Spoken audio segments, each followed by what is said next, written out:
Hello बच्चों, welcome to सबकी पाठशाला। एंड आज हम क्लास 10th का economics lesson 2 sectors of the Indian economy का ये सेकंड लेक्चर कर रहे हैं।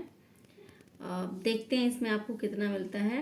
एंड आप इसको पढ़ो, समझो और अपने नोट्स प्रिपेयर करो और वीडियो को लाइक करो, शेयर करो, सब्सक्राइब करो। चलो बच्चों, शुरू करते हैं। Historical changes in sector.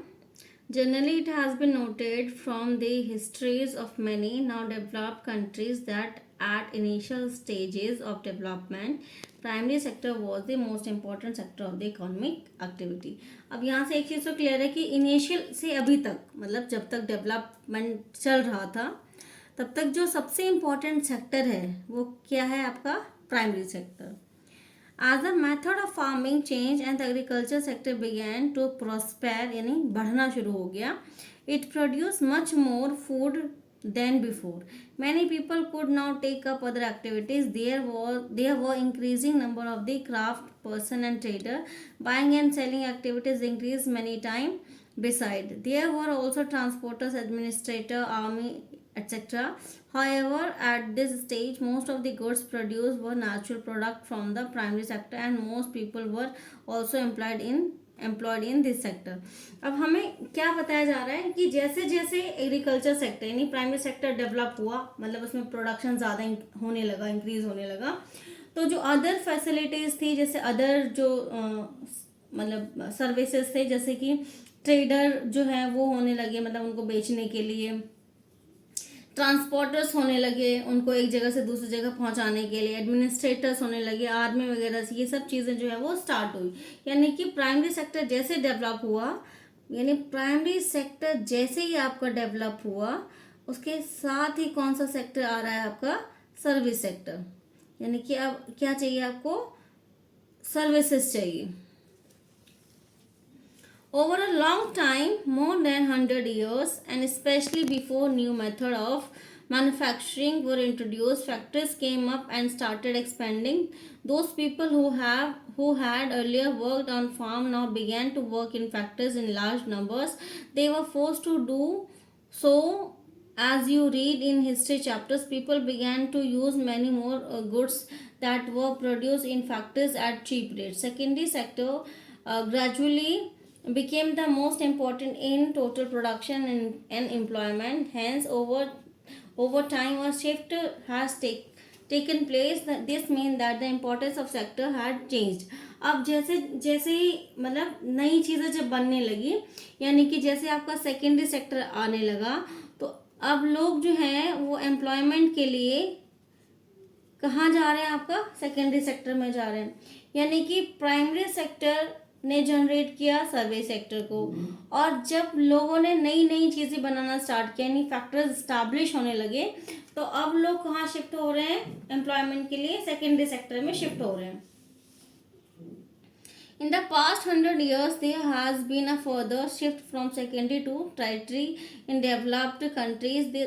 The service sector has become the most important in terms of total production. Most of the working people are also employed in the service sector. This is the general pattern observed in the developed country. What is the total production and employment in three sectors in India? Over the year, have there been changes similar to the pattern observed for the developed countries? We shall see in the next section. अब इसमें हमें क्या, जैसे जो change हम overall सभी countries में देख रहे हैं, क्या उसी पैटर्न से इंडिया में भी चेंज हुआ? सर्विस सेक्टर का क्या रोल है, कितनी ग्रोथ में इसका कंट्रीब्यूशन है, जीडीपी में कितना कंट्रीब्यूशन है, ये सब हम अगले टॉपिक में पढ़ने. तो अब आपका जो नेक्स्ट टॉपिक है, primary, secondary and territory sector in India. अब ये एक बार आप चार्ट देखिए ज़रा. इसमें देखो, प्राइमरी सेक्टर ये ब्लू कलर से दिखाया गया, सेकेंडरी सेक्टर आपका रेड कलर है, टेरिटरी सेक्टर आपका जो है ये ग्रीन कलर से दिखाया हुआ है. ये 1973 का डेटा है, 2013 और 14 का डेटा है. आप देख सकते हो खुद ही कि जो प्राइमरी सेक्टर्स का कंट्रीब्यूशन भी कम था, सेकेंडरी का भी कम था, और टेरिटरी यानी सर्विस सेक्टर का भी कम था. लेकिन अगर हम यहाँ पर देखें तो 2013 तक आते आते एग्रीकल्चर में भी इंक्रीज हुआ है, सर्विस सेकेंडरी सेक्टर में भी इंक्रीज हुआ है, लेकिन सबसे ज़्यादा जो हम इंक्रीमेंट देख रहे हैं वो सर्विस सेक्टर में देख रहे हैं. ठीक है, अब ऐसा क्यों है? Rising importance of the territory sector in production, ऐसा क्या रीज़न है जिसकी वजह से सर्विस सेक्टर में इतना ड्रास्टिकल चेंज हम देख पा रहे हैं। तो चलो बच्चों रीज़न ज़रा डिस्कस कर लेते हैं हम। Over the 40 years between 1973 to 1974 and 2013 to 14, while production in all the three sectors has increased, it has increased the most in the territory sector. As a result, in the year 2013-14, the territory sector has emerged as the largest producing sector in India, replacing the primary sector. Why the territory sector becoming so important in India? There could be several reasons. यानी कि India में जो territory sector है इतना increase हुआ है, उसका क्या रीज़न है? तो सबसे पहला रीज़न है कि जो कंट्री है, उन किसी भी कंट्री में लोगों को सर्विसेज चाहिए होता है, यानी कि बिना सर्विस के जो है वो लोगों का जो लाइफ है वो पॉसिबल ही नहीं है। जैसे आप मतलब आपको डॉक्टर्स चाहिए, हॉस्पिटल्स चाहिए, स्कूल्स चाहिए, टीचर्स चाहिए, पुलिस चाहिए आपका, ठीक है। इसके अलावा पहले पोस्ट ऑफिसेज भी आपको चाहिए, वो भी आपका एक तरीके से सर्विस सेक्टर का एग्जाम्पल हुआ। और आजकल हम देख सकते हैं फ़ोन की रिक्वायरमेंट हो गई, इंटरनेट सर्विसेज की ज़रूरत हो गई है, ठीक है, डिलीवरी सर्विसेज की ज़रूरत हो गई है। यानी कि अगर आपको किसी भी कंट्री में रहना है, ठीक है, तो आपको कुछ बेसिक सर्विसेज तो चाहिए, ठीक है। और जैसे जैसे कंट्री डेवलप होता है वैसे वैसे उन सर्विसेज में उसकी जो इन्वेस्टमेंट है वो क्या हो जाती है, इंक्रीज हो जाती है। तो अब जरा हम इंडिया को कंसिडर करते हैं थोड़ा सा। In any country several services such as hospital, education institutes, post, telegram services, police station, court, village administrative offices, municipal corporation, defence, transport, bank, insurance company, etc. are required. These can be considered as the basic services in a developing country, and the government has to take responsibility for the provision of these services. ठीक है बच्चों, तो यानी ये क्या है, basic services में हम इनको इंक्लूड करते हैं। और किसी भी जो कंट्री का जो गवर्नमेंट है उसकी अकाउंटेबिलिटी होती है कि लोगों के लिए वो सर्विसेज जो है वो प्रोवाइड करे। अब सेकेंड पॉइंट क्या है, the development of this agriculture and industry lead to the development of services such as transport, trade, storage and the like. As we have already seen greater the development of the primary and the secondary sector, more would be the demand for these services. अब यानी कि जैसे जैसे country का development होगा वैसे वैसे other चीज़ जैसे ट्रांसपोर्ट हो गया, ट्रेड हो गया, स्टोरेज हो गया, इन सब चीज़ की जो डिमांड है वो क्या होगी, इंक्रीज होगी। अब थर्ड पॉइंट क्या कहता है, एज द इनकम राइजेस, जैसे जैसे लोगों की इनकम बढ़ेगी वो कुछ चीज़ों की जो है वो डिमांड करेंगे। जैसे लोगों की इनकम जब बढ़ती है तो उनका बहुत हैबिट चेंज होता है, जैसे ईटिंग हैबिट चेंज हो जाती है उनकी। इसके अलावा उनका जो प्रेफरेंसेस है वो चेंज हो जाते हैं, ठीक है, उनके लाइक और डिसलाइक्स चेंज हो जाते हैं। तो इसके बेस पे जो उनका है पूरा जो लाइफस्टाइल है वो थोड़ा चेंज हो जाता है।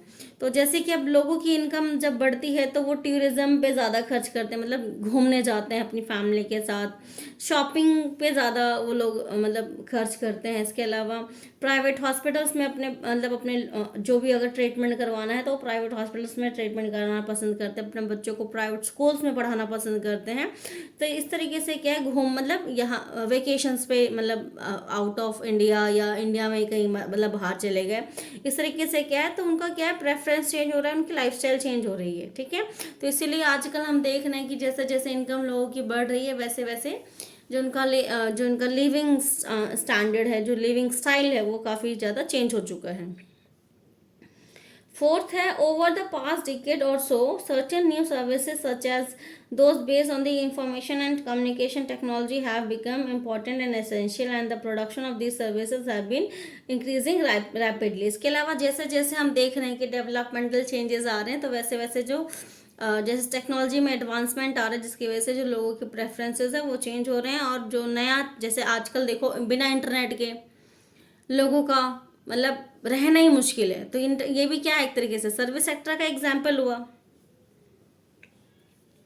However, you must have remembered that not all of all of the service sector is growing equally well. Service sector in India employ many different kind of people. At one end there are a limited number of services that employed highly skilled and educated workers. At the other hand there are a very large number of workers engaged in the service, such as small shopkeeper, repair person, transport person, etc. These people barely manage to earn a living, and yet they perform these activities because no alternative opportunity for work are available to them. Hence, only a part of this sector is growing in importance. You should read more about this in the next section. अब इसमें क्या बताया जा रहा है, देखो बच्चों, कि सर्विस सेक्टर तो ग्रो कर रहा है, लेकिन जो एम्प्लॉयमेंट में अगर हम कंट्रीब्यूशन देखें या इन्वायरमेंट देखें, तो जो मतलब लो स्किल्ड या अनस्किल्ड लोग हैं उनका जो परसेंटेज है वो ज़्यादा है, और जो स्किल्ड लोग हैं उनका जो परसेंटेज है वो क्या है, कम है. और जो अनस्किल्ड लोग हैं, जो रिपेयर का काम कर रहे हैं या डिलीवरी का काम कर रहे हैं या इस तरीके शॉपकीपर्स हैं छोटे जो इस सेक्टर में लगे हुए हैं, वो लोग कम अर्निंग पे भी काम करने के लिए मजबूर हैं, क्योंकि उनके पास कोई और ऑल्टरनेटिव नहीं है. Where are most of the people employed. अगर अब हम बात करें एम्प्लॉयमेंट की, कॉन्ट्रीब्यूशन की, तो अब यहाँ पर आपको दिखाया हुआ है shares of sector in the GDP, यानी नेशनल इनकम में किस सेक्टर का कितना कंट्रीब्यूशन है. तो 1973 में अगर हम बात करें तो सबसे ज़्यादा जो नेशनल इनकम में कंट्रीब्यूशन था वो आपका प्राइमरी सेक्टर का था, सबसे कम सेकेंडरी सेक्टर का था, और सेकेंड हाईएस्ट जो कंट्रीब्यूशन था वो सर्विस सेक्टर का था. अब अगर हम इसकी अब अगर हम अभी करंट 2014 की बात करें तो सर्विस सेक्टर का कंट्रीब्यूशन सबसे ज़्यादा हो गया जीडीपी में, और बाकी दोनों के क्या हो गए, कम हो गया, और सबसे कम हो गया आपका एग्रीकल्चर सेक्टर का कंट्रीब्यूशन. इसके अलावा अगर हम एम्प्लॉयमेंट शेयर की बात करें, जबकि जीडीपी में अगर हम बात करें तो जो कंट्रीब्यूशन जीडीपी में कम है, लेकिन अगर हम एम्प्लॉयमेंट शेयर की बात करें तो सबसे ज़्यादा जो लोग काम कर रहे हैं वो अभी भी प्राइमरी सेक्टर में काम कर रहे हैं, और सेकेंड हाईएस्ट जो एम्प्लॉयमेंट जनरेटिंग सेक्टर है वो आपका सर्विस सेक्टर है. चाहे वो हम 1972 की बात करें, चाहे हम 11-12 का डेटा देखें, इसमें भी आज भी 11-12 के अकॉर्डिंग भी अगर हम डेटा देखें तो सबसे ज़्यादा जो एम्प्लॉयमेंट का कंट्रीब्यूशन है वो आपका प्राइमरी सेक्टर का है, सेकंड में आपका सर्विस सेक्टर है, और सबसे कम मतलब आपका है सेकेंडरी सेक्टर. अब ऐसा क्यों है प्राइमरी सेक्टर में सबसे ज़्यादा एम्प्लॉयमेंट, क्योंकि यहाँ पर हम देख सकते हैं हिडन अनएम्प्लॉयमेंट जो है वो हम यहाँ देख सकते हैं. बाकी अनएम्प्लॉयमेंट का चैप्टर हम नेक्स्ट लेक्चर में अनएम्प्लॉयमेंट का टॉपिक जो है हम नेक्स्ट लेक्चर में करने वाले हैं, और नेक्स्ट लेक्चर में आपका रेस्ट ऑफ द चैप्टर मिल जाएगा आपको. ठीक है, okay, thank you for watching.